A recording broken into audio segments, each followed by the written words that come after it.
शत्रुंजय आदेश्वर भगवान की जय, भव तारण गिरिराज की जय, कर्मशय गिरिराज की जय, जप तारण गिरिराज की जय। मैं प्रकाश बापना, आज हम उस महान संत की सत्य कहानी सुनेंगे जो महारोगी से महायोगी बने। 19 साल का लड़का जिसको टीबी की बीमारी ने घेर लिया, शरीर में नाना प्रकार के रोग है और श्वास की तकलीफ, दम की शिकायत और हॉस्पिटल और डॉक्टरों ने कह दिया है कि आपकी मृत्यु नजदीक है। उस लड़के ने विचार किया, मरना तो है ही है, लेकिन धार्मिक पाठशाला में अध्ययन किया हुआ था, धार्मिक पाठशाला में संस्कार लिए हुए थे। उस लड़के ने विचार किया कि आत्मा में अनंत शक्ति है, उस शक्ति को प्रकट कर मनुष्य जे धार्यते करी सके। उसने विचार किया कि एक बार शत्रुंजय गिरिराज की यात्रा कर लूं, उसके बाद में मौत आ जाए तो मुझे कोई गम नहीं। कोशिश करने वालों की कभी हार नहीं होती। उस लड़के ने घर छोड़ के वो निकल गया। आज से 78 ईयर्स पहले, जब पालीताना जाने के लिए इतने साधन नहीं थे, तो मोटर गाड़ी, बैलगाड़ी, स्टीमर और ट्रेन द्वारा बड़ी मुश्किल से वो पालीताना पहुंचा।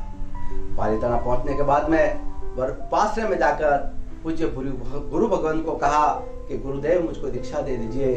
गुरु भगवान ने कहा कि आपका शरीर क्षीण हो चुका है और आप कुछ ही दिन के मेहमान हो और आपका ये रोग है, उससे उपाश्रय में और किसी को रोग फैल जाएगा, आप यहाँ से चले जाइए। दूसरे उपाश्रय में गया, पूज्य गुरुदेव कहा कि गुरुदेव मुझको दीक्षा दे दीजिए। गुरुदेव ने कहा आपके शरीर में ऐसा लगता है कि आप कुछ ही क्षण के मेहमान हो और आपकी बीमारी से और किसी को ये उपाश्रय में बीमारी लग जाएगी, इसलिए आप उपाश्रय से चले जाइए। उस लड़के ने उपाश्रय के बाहर जाकर संयम का सैंपल रूप पोषद लिया और पोषद लेके पूज्य गुरुदेव को कहा कि गुरुदेव मैं जय तलेटी जा रहा हूँ, मुझको आशीर्वाद दीजिए।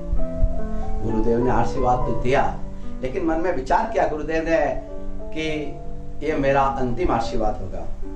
वह लड़का खुशहाल भवन से जय तलेटी जाते 1.25 घंटा लगा। वहां जाते मूर्छित होकर गिर गया।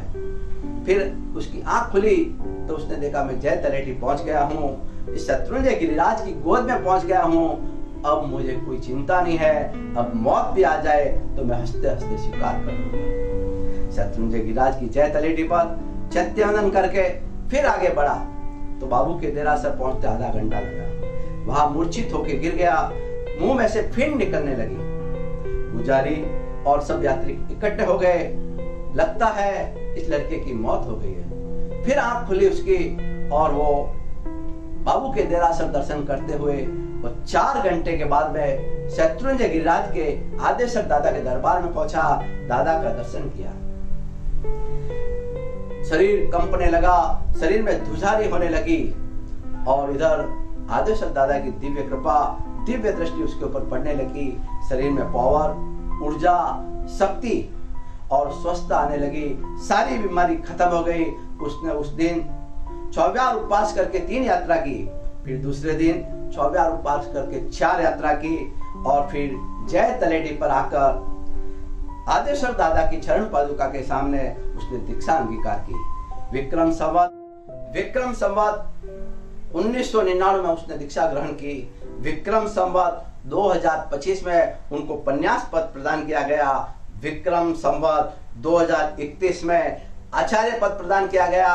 विक्रम संवत 2042 में उनको गच्छाधिपति पद प्रदान किया गया, जिन्होंने 35 साल तक नीति सूरी समुदाय का सफल संचालन किया। और विक्रम संवत 2065 में संयम जीवन की आराधना कर परम पद को प्राप्त हुए।